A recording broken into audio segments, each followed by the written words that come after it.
Have you ever felt like you were doing everything right, but the world around you still saw you as invisible? Or worse, they only saw you as a means to an end, a tool to be used until they no longer needed you? I was living my dream. At least, that's what I told myself. I had the job, the apartment, the life that everyone thought was perfect. I was successful, independent, and utterly alone. My name is Lily Carson, and I had everything anyone could ever ask for. At 32, I was a rising star at one of New York's top consulting firms. I had the job that people envied, a luxury penthouse with views of the skyline, and I was financially secure, free from the struggles that held so many people back. I woke up every morning, worked long hours, and climbed the corporate ladder, checking off every box that society told me would bring me happiness. But what no one saw, not even my closest friends, was the weight I was carrying, my family. For years, I'd been the one who made sure they were taken care of. My parents had moved in with me after their business failed for the second time. They didn't pay rent, didn't help with bills, didn't do much at all, except expect me to keep supporting them. And then there was my brother, Ethan, who was always in and out of rehab, asking for more money, more help, as if his addiction was my responsibility too. I kept telling myself that family came first, that I was doing the right thing. But one fateful day, when I overheard my father on the phone mocking me for being too successful, too cold, something inside me snapped. For the first time in my life, I realized that nothing I had ever done was good enough for them. My success, it was a source of embarrassment for them. That moment shattered me, but it also gave me the clarity I desperately needed. And that was the moment I made the hardest decision of my life, to walk away, to leave behind the life I'd built for the family that never truly saw me, to finally live for me. I had always believed that success was the key to happiness. It was the foundation of everything I had worked for, everything I had sacrificed. From a young age, I knew that if I wanted something, I had to go after it with everything I had. And so I did. The sleepless nights, the endless studying, the grind, it was all supposed to pay off, right? And it did. By the time I was 32, I had built a life that most people only dreamed of.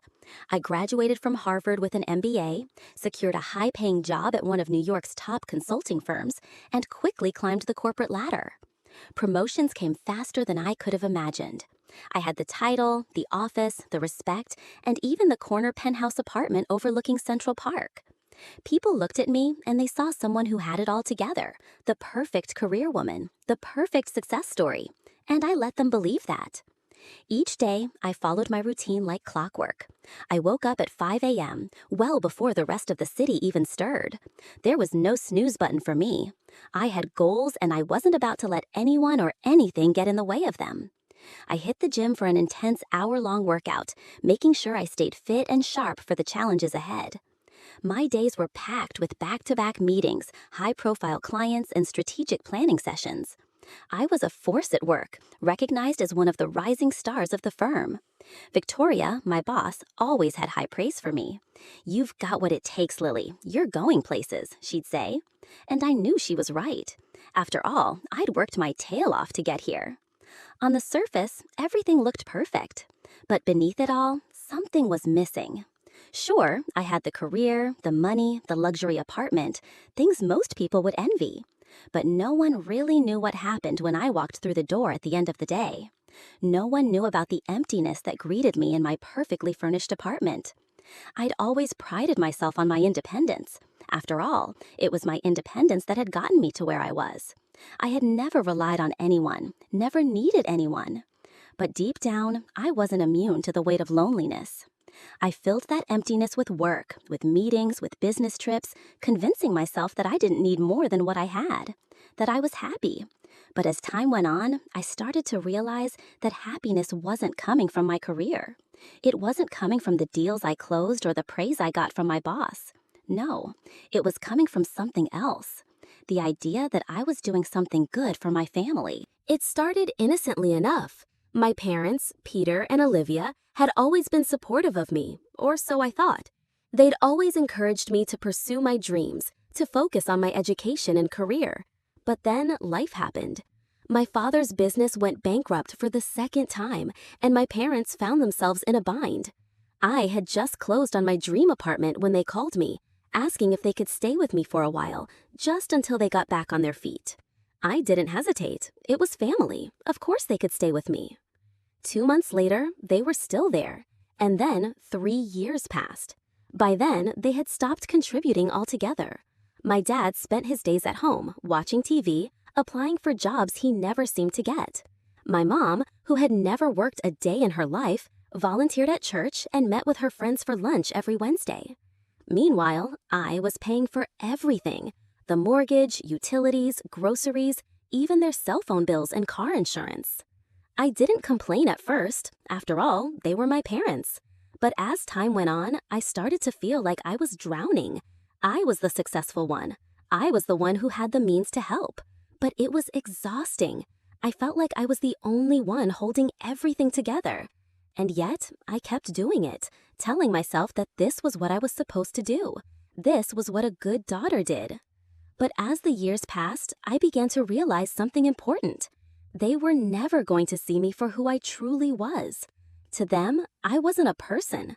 I wasn't a daughter who had worked tirelessly to get where she was. I was just a bank, a source of income, and nothing more. The more I gave, the more they took, and the more invisible I felt.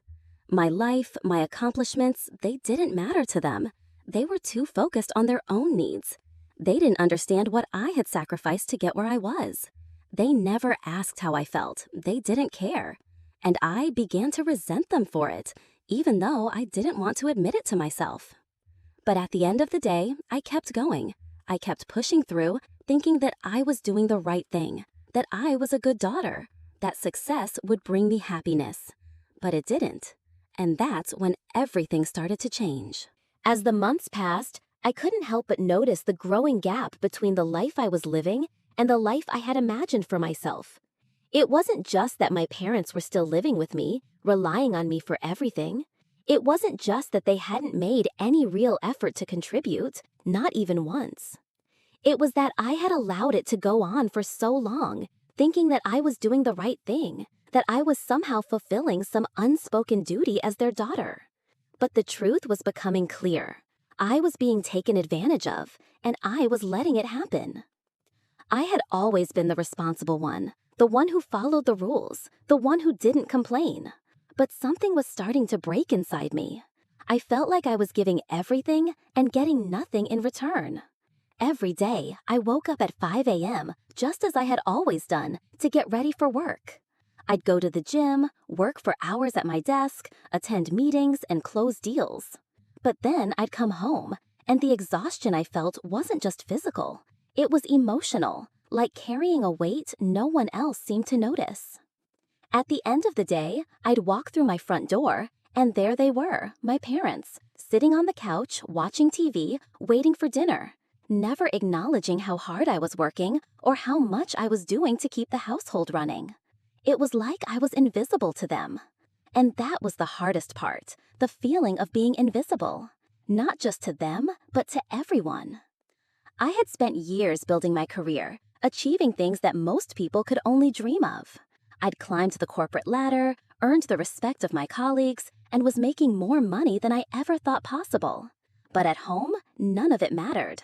None of my success ever seemed to impress them. In fact, it felt like my success was just another reason to be resentful. My father, Peter, who had once been proud of me, had become someone I didn't even recognize. He used to tell me how proud he was of my accomplishments, how he admired my determination and work ethic. But now, he barely even acknowledged the effort I put into my career. He didn't even seem to care that I was working nonstop to provide for everyone. When I talk about my job, about the clients I was working with or the deals I was closing, he would just nod, his face blank. I didn't expect him to be excited, but I had hoped for more than indifference. My mother, Olivia, was no different. She would often sit in the living room, scrolling through her phone, making small talk with my dad or talking about her book club, while I cooked dinner, cleaned, and did everything to make sure the house ran smoothly.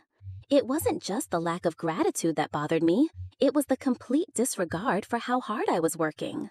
She'd casually mention things like, "It must be nice to have so much money," or, "It's good you don't have a family to worry about. Must be so much easier." It was like they couldn't see me at all. They didn't see the late nights I spent catching up on work after everyone had gone to bed. They didn't see the sacrifices I made, the holidays I missed, the personal life I had put on hold. They didn't see the exhaustion in my eyes or the loneliness that came with constantly giving without ever receiving. All they saw was a daughter who had become their lifeline, their safety net, and that was the role they expected me to play indefinitely. And then there was my brother, Ethan. Ethan had always been a troublemaker, someone who could never seem to get his life together. But no matter how many times he messed up, no matter how many chances he had wasted, I was the one who bailed him out. When his addiction to drugs became too much for him to handle, I was the one who paid for his rehab. When he lost his job, I was the one who covered his rent. He never asked for much, but he never offered anything in return either. And the worst part was that I kept giving because I couldn't bring myself to say no. I didn't want to be the bad sister. I didn't want to be the one who turned my back on him. But with every loan I gave, every favor I did, I was slowly realizing something I hadn't wanted to admit. I was enabling him. The longer I kept up this facade of the perfect giving daughter, the more suffocated I felt. I thought I was doing the right thing, but in reality, I was losing myself. The resentment started to build inside me, and I couldn't shake the feeling that I was being used. But I stayed quiet. I didn't want to cause any tension, didn't want to make waves. That's what I'd always done. Keep quiet, keep working, keep giving. But deep down, I knew it wasn't right. One night, I came home after a grueling day at work, and as usual, I found my parents sitting on the couch watching TV. I sat down beside them, feeling the familiar weight of exhaustion in my chest. And then my dad made a comment that hit me harder than I was prepared for. He looked at me and said, "You've got all this money, but you're still alone. You work too much. Maybe if you weren't so obsessed with your career, you could actually have a life." The words stung. They stung more than anything else he had ever said to me. Because it wasn't just about my career. It was about everything I had sacrificed for them, for this family, and it seemed like none of it mattered. In that moment, I realized something I hadn't been able to face before. I was living for everyone else, but no one was living for me. I stood up, walked out of the room, and left the house for a walk. The cold air hit my face, and I could finally breathe. It was the first time in weeks that I felt like I could think clearly. And in that clarity, I knew one thing for sure. Something had to change. That night, everything changed. It was supposed to be a routine evening, just like any other. I had returned home from work after an exhausting day of meetings and conference calls. The city lights outside my penthouse window were flickering like the scattered thoughts in my mind. My parents were sitting in the living room as usual, their voices muffled by the faint hum of the TV in the background. It was the same scene I'd come to expect. Nothing ever changed. But something in me was different that night. I felt restless. I felt like the weight of everything had finally become too much to carry. As I walked through the door, my father, Peter, was sprawled out on the couch, his eyes glued to the screen. My mother, Olivia, was sitting next to him, flipping through a magazine. Neither of them looked up as I entered, and I immediately felt that familiar sting of invisibility.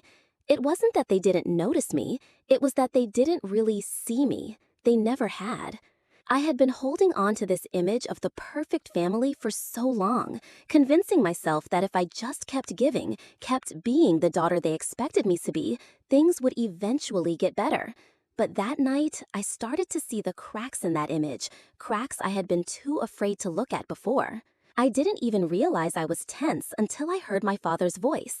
He was speaking to someone on the phone, someone I couldn't see, but I could hear him clearly from the other room. "Yeah, Stan, we're still living with her. What choice do we have? The market's awful these days. Yeah, I know, it's embarrassing, but what else can we do?" I froze. The sound of his voice, the casualness of it, the way he spoke as if I wasn't even in the house, it hit me harder than anything I'd ever felt before. I stood frozen in the hallway, unable to move, unable to speak. I didn't know what to do. I wanted to turn and walk out. I wanted to confront him right then, but I couldn't make my legs move. I heard him speak again, his voice colder this time, like he was speaking in code to someone he knew well. Sure, she makes good money, but what kind of life is that? 32 and still single, married to her job? Pathetic. And she thinks she's so much better than us. I can't tell you how many times people ask what I do, and I have to admit that my daughter is the one supporting me. It's humiliating, Stan, just humiliating. My heart dropped. My own father, the man who raised me, who I had spent my entire life trying to please, was calling me pathetic. He was ashamed of me. And for what? For being successful? For being the one who held everything together? I could barely breathe. My chest tightened with each word, each betrayal. I had spent years trying to prove myself to him, trying to show him that I wasn't just the daughter who could handle everything, that I wasn't just a walking paycheck to them. But now, in the most casual way possible, he was telling a stranger how embarrassed he was by me. He was ashamed of the very things I thought would make him proud. I couldn't take it anymore. I wanted to scream, to shout at him, but instead, I stood there, trembling. I thought I was going to break in half. This was the moment I had been avoiding for so long, the moment I had feared would come but could never bring myself to face. But then something shifted inside me, a quiet anger, a realization that what I had been doing all these years wasn't just for my family. It was for a version of them that didn't exist. I wasn't giving because I wanted to.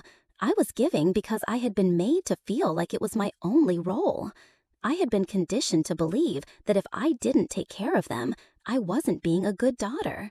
But in that moment, I realized just how much of myself I had lost. The words my father spoke hit me like a tidal wave. They knocked the wind out of me, but they also opened my eyes. I wasn't just supporting them. I was suffocating under the weight of their expectations. I had sacrificed everything, my career, my happiness, my relationships, just to keep them happy. But in the end, none of it mattered. They didn't appreciate me. They didn't even see me. I turned around, slowly, my hands shaking, and I left the house. I didn't know where I was going. I just needed to get out of there. I needed space to breathe, to think, to make sense of what I had just heard. I walked aimlessly through the city streets, not caring where I was going or what time it was. My mind was racing, my heart was pounding in my chest. I felt so raw, so exposed. It was like I had been living a lie all these years, pretending that the sacrifices I made were worth it, that they mattered. But the truth was right there in front of me. Nothing I had done was enough. They never saw me for who I was. I wasn't their daughter. I was just the one they could use when they needed help. As I walked through the streets of New York, the weight of everything settled on me. This was the moment I had been waiting for, the moment I realized I needed to let go. But what was even more devastating was how long it had taken me to see it. I didn't go back that night. I couldn't. I didn't want to face them, not after hearing everything. Instead, I ended up at a small cafe across town, my hands trembling as I wrapped them around a warm cup of coffee. The streetlights outside flickered, casting long shadows across the empty table in front of me. I don't know how long I sat there, but I knew I couldn't go back to that apartment, to the people who made me feel like I was invisible, like I was nothing more than a tool for their survival. The anger was still there, bubbling under the surface, but something else was creeping in too, a sense of clarity. I had always thought that everything I was doing, all the sacrifices I made, was for the good of my family. I had convinced myself that if I just worked harder, if I just gave a little more, maybe they would finally see me. Maybe they would finally appreciate me. But now, I realized the truth. No amount of giving was ever going to change anything. They didn't appreciate me. They never had. I took a deep breath, the air cold and sharp, filling my lungs. I needed to make a decision, and it couldn't wait. For the first time in years, I realized I had the power to choose my own path. I wasn't just the daughter who had to fix everything. I wasn't just the one who had to pick up the pieces when things fell apart. I was a person, a woman, who had spent so much time trying to please others that she had forgotten to ask herself what she wanted, what I needed. And what I needed wasn't more of the same. It wasn't more of the sacrifices, the guilt trips, the constant expectation that I would be the one to hold everything together. What I needed was freedom. The freedom to live for myself. The freedom to stop apologizing for my success, for my independence, for my need to live my life without constantly carrying the weight of my family's burdens. So, I made a decision. It wasn't easy. It wasn't something I could do in a day, but I knew it had to be done. I would leave. I would sell my apartment and move somewhere far away, somewhere I could start fresh. I would get as far away from this toxic cycle as possible. I needed a clean break, a chance to rebuild my life without the suffocating grip of my family's expectations. So, I made a decision. It wasn't easy. It wasn't something I could do in a day, but I knew it had to be done. I would leave. I would sell my apartment and move somewhere far away, somewhere I could start fresh. I would get as far away from this toxic cycle as possible. I needed a clean break, a chance to rebuild my life without the suffocating grip of my family's expectations. I pulled out my phone, my hands still shaking, and started looking up real estate listings in California. I had always dreamed of living there. The mountains, the ocean, the freedom of it all. It felt like a dream, but in that moment, it felt real. I didn't need to explain myself to anyone. I didn't need their approval. For the first time in my life, I realized that my happiness didn't depend on what they thought of me. It depended on what I thought of myself.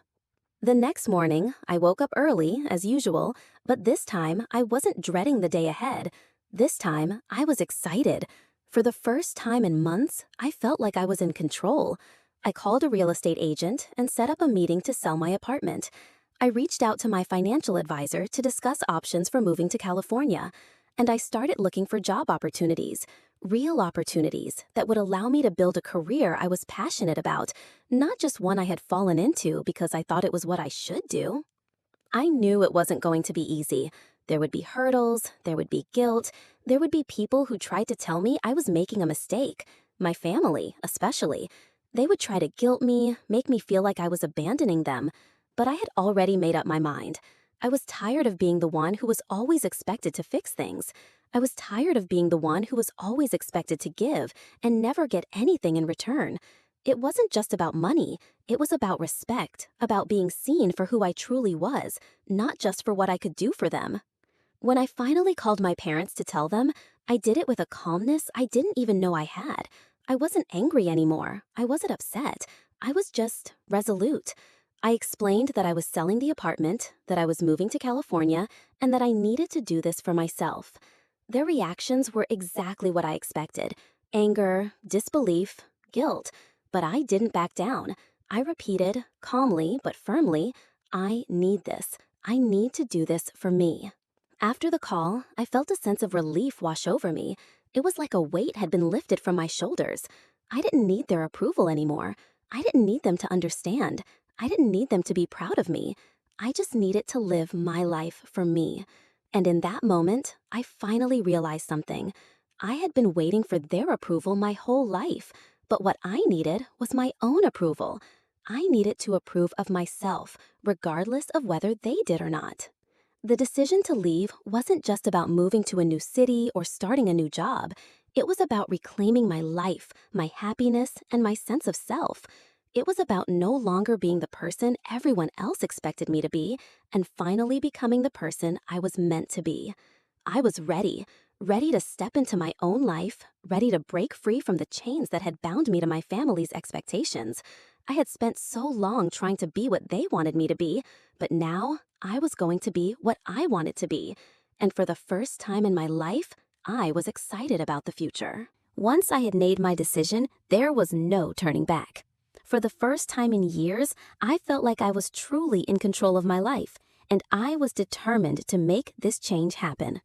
The weight I had been carrying, the weight of my family's expectations, the weight of the guilt and obligation that had kept me stuck for so long, began to lift. It was like a fog had cleared, and for the first time, I could see things clearly. I spent the next few days making arrangements, and surprisingly, it didn't feel overwhelming like I thought it would. It felt freeing, like I was finally making the moves that I had been too scared to make before. I contacted a real estate agent right away to get my apartment listed. It was a big step, but deep down, I knew it was the right one. I didn't need to keep this place. It had never truly been mine, not in the way I wanted it to be. It had always been filled with the weight of expectations and responsibilities I didn't ask for.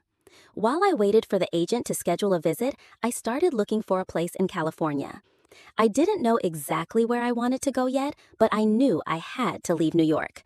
I needed the space to breathe, to grow, to build a life that wasn't defined by the guilt I had carried for so long. The mountains, the ocean, the laid-back lifestyle, it all seemed so far removed from the high-pressure world I had been living in. It was like a new beginning was waiting for me, and I was ready to take it. I also reached out to my contacts in the consulting industry. I had built a solid career in New York, but something told me I needed a change, a different kind of challenge. I wasn't entirely sure what my future would look like, but I knew it had to be different from the rat race I had been running. So I made a few calls, sent some emails, and started looking for job opportunities in California. I wasn't just looking for a job. I was looking for something that would bring me purpose, something that would make me feel like I was truly building something for myself, not for anyone else. Every day, I felt a little bit lighter. There were moments of doubt, of course. The voice in the back of my mind would whisper, "What if you're making a huge mistake? What if you regret this?" But every time those doubts crept in, I reminded myself of why I was doing this. I was doing it for me. I was doing it because I needed to live my life without the weight of other people's expectations suffocating me. I knew my family wasn't going to understand. My parents would be furious, and they would probably try to guilt me into staying, but I couldn't let that stop me. I couldn't live my life for them anymore. They had already taken so much from me, my time, my energy, my happiness, and I had given it willingly, thinking it was what I was supposed to do. But I wasn't going to keep making that mistake. The real turning point came when I finally spoke to my financial advisor, Rachel. I hadn't realized just how much I had been holding back until I spoke to her.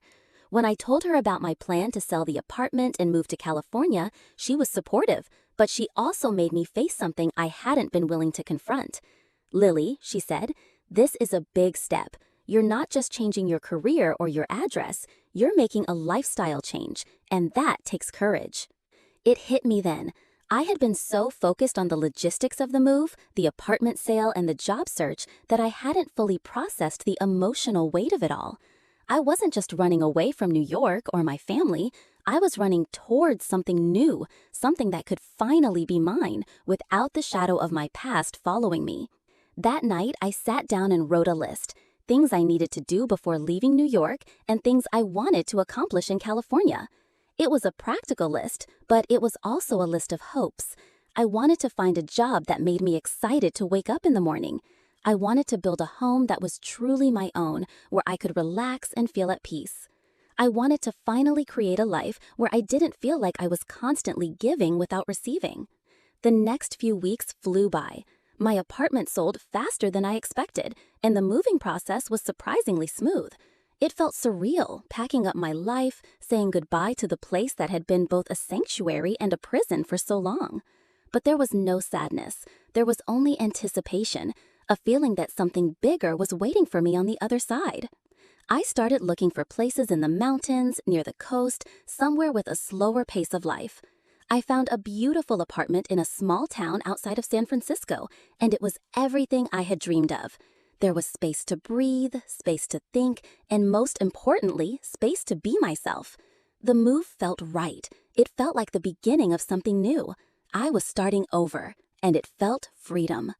Every phone call I made, every email I sent, every step I took toward my new life, I felt the old weight lifting. I wasn't just building a new career or a new home, I was rebuilding myself. And for the first time in a long time, I felt hope.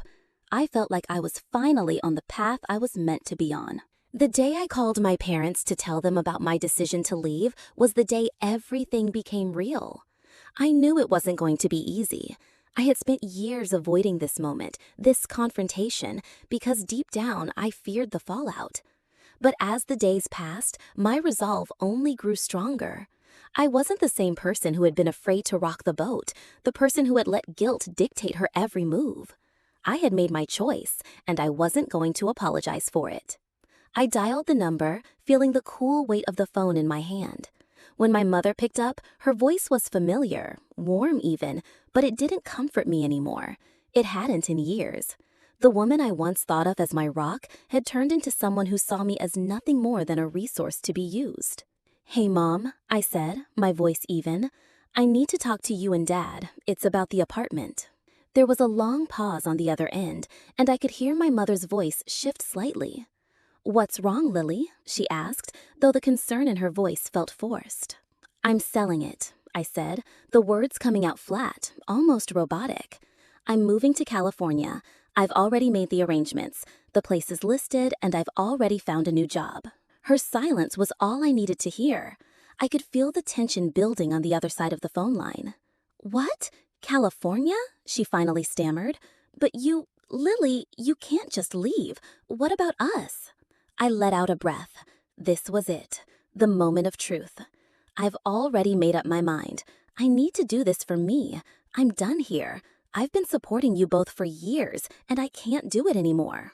There was a sharp intake of breath from her side. I could almost see her standing there, pacing, trying to formulate a response. But I didn't give her the chance to convince me otherwise. I wasn't going to let her manipulate me with guilt anymore. "You can't be serious," she said, her voice growing more frantic. "Your father and we've given you everything. You can't just walk away. What about your family?" "My family?" I repeated, the coldness in my voice sharp enough to cut through the tension.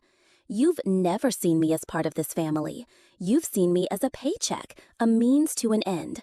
You don't get to act like I'm abandoning you now." The words hung in the air, thick with emotion I wasn't going to allow myself to express. This wasn't about love. This wasn't about family. This was about my own survival, my own mental health, and I wasn't going to let them guilt me into staying. "Lily," my mother said, and I could hear the desperation in her voice, the attempt to soften me, to pull me back into the role I had played for so long. "Please don't do this. We can work something out. We'll change. We'll get our lives together. Just give us time." "No," I said, my voice colder now, almost final. "I've given you years, years of my life, of my energy, and you never appreciated it. You think that if you keep asking me to stay, I'll just forget all the ways you've used me, but I'm not doing this anymore." There was a long pause, a silence that felt like a dam about to break. I knew this wasn't going to end well, but I wasn't afraid of their reaction anymore. The guilt they had used to manipulate me, the power they had held over me, none of it mattered now. I wasn't going to be their puppet any longer. "I'm leaving," I said again, more firmly this time. "The apartment is being sold, and I'm moving forward with my life. I'm not waiting for anyone's permission. I've made my decision." At that moment, I could almost hear my father in the background, his voice cutting through the phone line. "What's this about, Lily? You're really going to do this to us?" His tone was accusatory, filled with that same disdain I had heard in his voice the day I overheard him talking to his friend. I let his words hang there, not reacting. I wasn't going to get pulled into another round of guilt tripping. Not now, not ever again. "You've had your chances," I said, my voice still cold and steady, "but I can't keep giving to people who don't care about me. Not anymore." I heard my mother sobbing in the background, but I didn't let it soften me. It wasn't real. It wasn't for me. It was for themselves, for their comfort, for their convenience, and I had spent too long putting their needs above my own. "I'll be out of here in a week," I said, taking one last deep breath. "I'm not asking for your approval. I'm just telling you what's happening." The line went silent, and I knew they were processing what I had just said, but I didn't care anymore. I had made my peace with it. I hung up the phone without waiting for them to respond, and for the first time in years, I felt a sense of freedom. I wasn't shackled to their expectations anymore. I wasn't living my life to please them. I was living for myself, and nothing, no one was going to take that from me. The following days were tense. My parents knew I was serious now. There was no going back, and yet they still clung to the hope that I would change my mind. It was like a slow-burning fire, my father's cold glares, my mother's false attempts at concern, the emotional manipulation, the guilt, the passive-aggressive comments. They had become second nature to them, like a weapon they used to control me. But this time, I wasn't falling for it. I walked through my apartment, gathering my things, packing them away with a calmness that unnerved me. I had started the process of getting everything in order. My job transfer to California was finalized, the sale of the apartment was nearly complete, and my new life was waiting for me just a few weeks away. I had never felt more in control, but that control came at a price. That morning, everything came to a head. I had just finished organizing some of my files when I heard a knock at my door. It was my father. The moment I opened it, I saw the look on his face. Anger, frustration, and something else I couldn't quite place. He pushed past me without a word, marching straight into the living room. His tone, when he finally spoke, was so cold I almost didn't recognize it. "Are you really going to do this?" he spat, his eyes narrowing. "Just throw everything away like it doesn't matter? Your family matters. We matter." I didn't flinch. I didn't need to. I had heard this speech before, countless times. But this time, there was a difference. I wasn't the same daughter who would cower under his words. I wasn't the same person who would apologize and take everything back. This time, I was done. "I'm not throwing anything away," I said, my voice as calm as I could make it. "I'm choosing my own life. For once, I'm choosing me." He scoffed, looking around the room like he was disgusted by the very idea. "So what now? You think you can just leave us here? You think you can just walk away from everything we've done for you? You owe us." I felt a coldness settle over me, one that I hadn't known I was capable of. My heart raced, but I didn't let it show. I stared at him, unblinking, as if seeing him for the first time. My whole life, I had been his child, the one he depended on. But now, I saw the truth. "What you've done for me?" I repeated his words, each one dripping with contempt. "Let's talk about that. You've taken everything from me, my time, my energy, my happiness, my life. And what have you given me in return? Nothing but demands, guilt, and manipulation. You didn't support me. You used me." He took a step closer, his face turning red, fists clenched. "You're ungrateful," he shouted, his voice trembling with rage. "After everything we've sacrificed for you, you're just going to leave us like we don't matter?" I didn't raise my voice. I didn't need to. His anger was his weapon, not mine. I met his fury with a level of coldness that seemed to shock him into silence. "Sacrificed for me?" I asked incredulously. "You think you've sacrificed for me? You took, you used me. I've supported you for years, and not once did you ask if I was okay. Not once did you ask if I needed anything. You just took, and when I finally reached the end of my rope, you tried to guilt me into staying. Well, I'm not doing this anymore." The words came out with a clarity I had never experienced before. It was as if something inside me had clicked into place, and suddenly I was free. For the first time, I wasn't afraid of him. I wasn't afraid of losing their approval. I wasn't afraid of their disappointment. His mouth opened, but no words came out. His anger was palpable, but it wasn't as strong as it used to be. Not anymore. I had finally broken free from his grip. And then the real blow came. "Do you really think Heather would do this?" His words hit like a slap. "She wouldn't leave us. She has a family. She has a husband. She doesn't abandon her parents." My chest tightened, but I kept my face unreadable. Heather, my sister, the one who had always been the golden child, the one who could do no wrong in their eyes, the one they had always favored. And in that moment, I knew that it wasn't just about me leaving. It was about me rejecting their narrative, rejecting their manipulation. I was rejecting the idea that Heather was the better daughter, the one who got it right, the one who played by their rules. Well, Heather isn't me, I said, my voice sharp as a knife. She can stay and live in your world where everything is about appearances. But I'm done. I'm done being the one who cleans up everyone's mess, who fixes everything while everyone else gets to play happy families. I'm done pretending to be something I'm not. My father stared at me, speechless. The silence between us was thick, suffocating. I knew he was processing what I had just said, but it didn't matter. I had made my choice, and there was no going back. "You can't do this," he finally whispered, his voice hoarse, his pride shattered. "You're making a mistake." "No," I said, my voice unwavering. The mistake was staying. The mistake was letting you think I was your caretaker, your ATM, your emotional punching bag. This is the right choice, and I'm not going to apologize for it. With those words, I felt the last of the emotional chains break.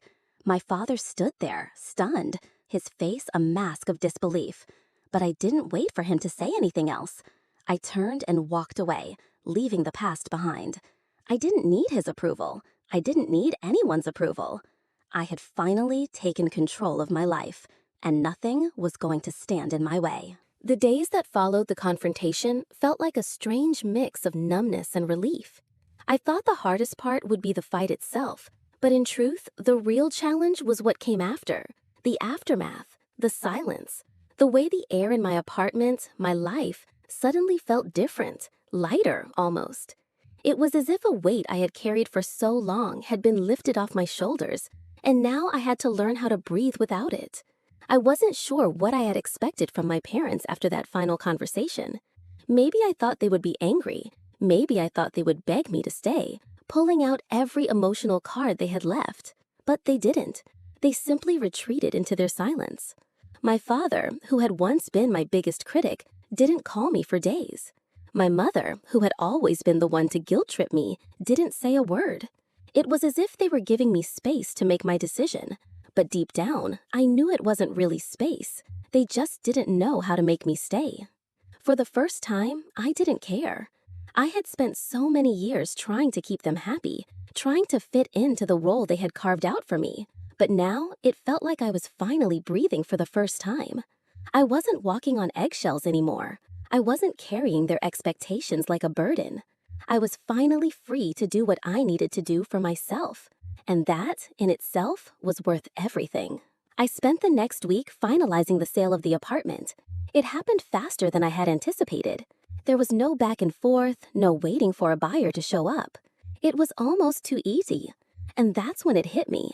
I had spent so much time trying to make things work with my family, trying to make my life fit into their narrative, that I had forgotten how easy it could be to make decisions for me. It wasn't easy, of course. Nothing about leaving behind a life you've known is ever easy. But it was simple. It was right. I wasn't running away from them, and I wasn't trying to punish them.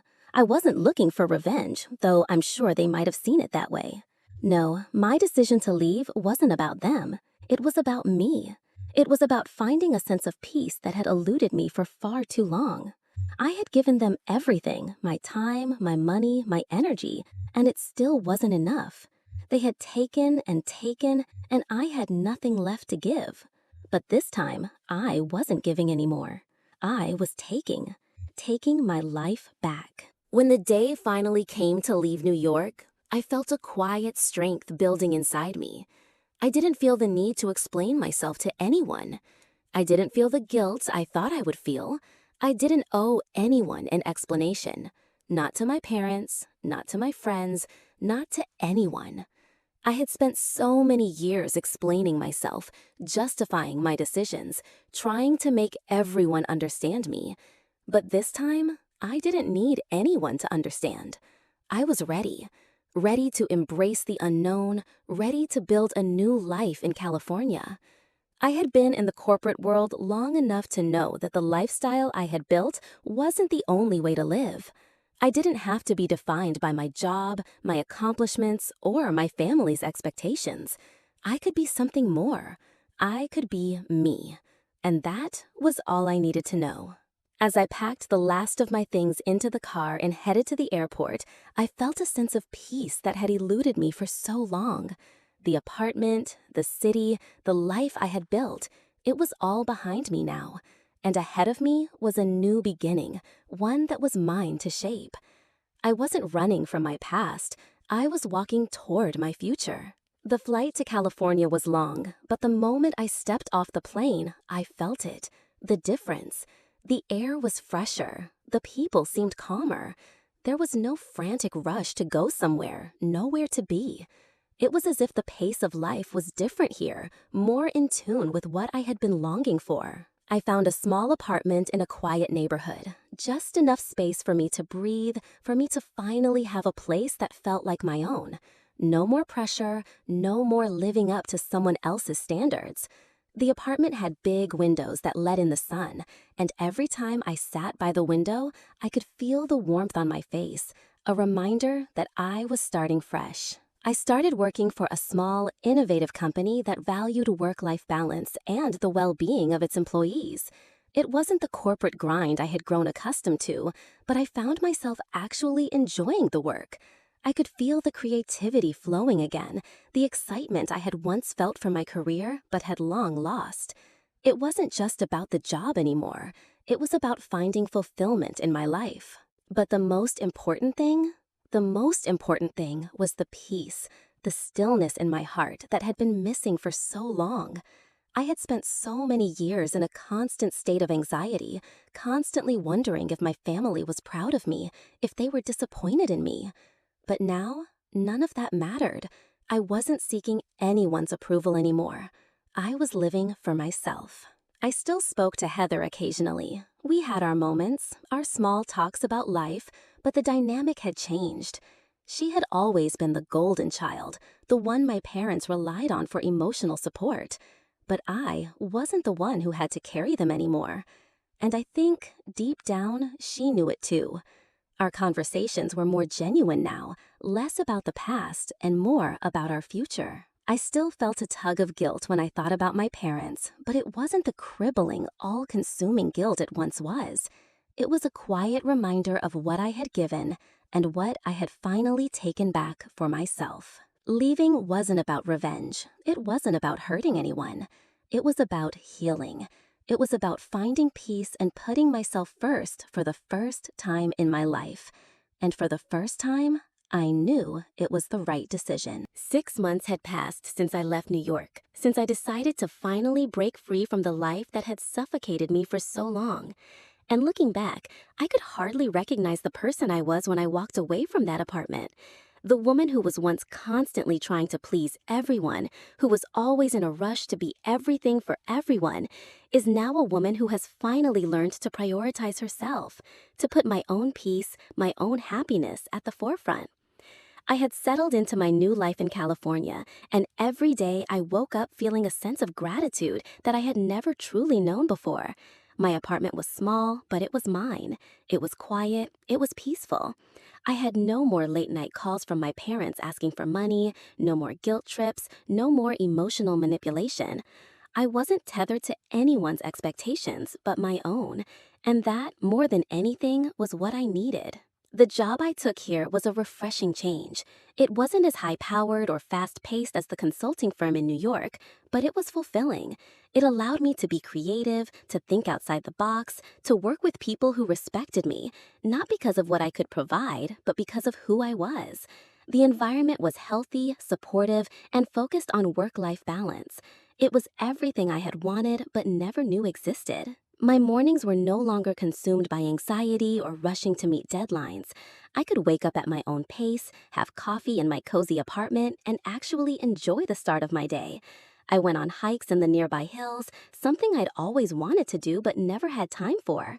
I met new people, made new friends, and for the first time in a long time, I felt like I was building something that was truly mine. No more pretending, no more trying to fit into a mold that didn't fit. But it wasn't just my career and lifestyle that had changed, it was me. The woman I had become in New York, the one who believed her worth was defined by her career and by how much she could give to her family, was gone.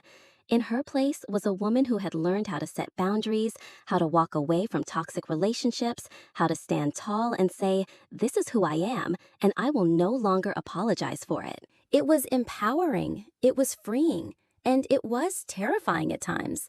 There were moments when the guilt would sneak in, when I would wonder if I had made the right choice. But every time I thought back to that final conversation with my parents, their anger, their manipulations, I knew, without a doubt, that I had made the right choice. Leaving wasn't about abandoning them. It wasn't about cutting ties out of anger. It was about choosing peace. It was about choosing to live my life for me and not for their expectations, their criticisms, or their constant demands. I had given them years of my life, and now it was time to take those years back. It was time to finally live without apology. And to those of you watching this, maybe you're feeling the same weight. Maybe you're carrying the burden of family expectations, toxic relationships, or the feeling that no matter what you do, it will never be enough. I'm here to tell you that you don't have to live that way. You don't owe anyone your peace. You don't owe anyone your happiness. The most important relationship you'll ever have is the one with yourself. If you're constantly pouring into others but never filling your own cup, eventually you'll have nothing left to give. So if you're ready to take that first step toward reclaiming your life, start by setting boundaries. Start by choosing yourself. You are not responsible for other people's happiness. You are not obligated to carry the weight of others' expectations. You have the right to live for you. If you found something in my story that resonates with you, if it's inspired you or helped you see things in a new light, please don't forget to hit that like button, share this video with someone who might need it, and subscribe to the channel for more stories about personal growth and finding strength in the face of adversity. I promise you, there's always a way out and there's always a way forward. Take it one step at a time. You've got this.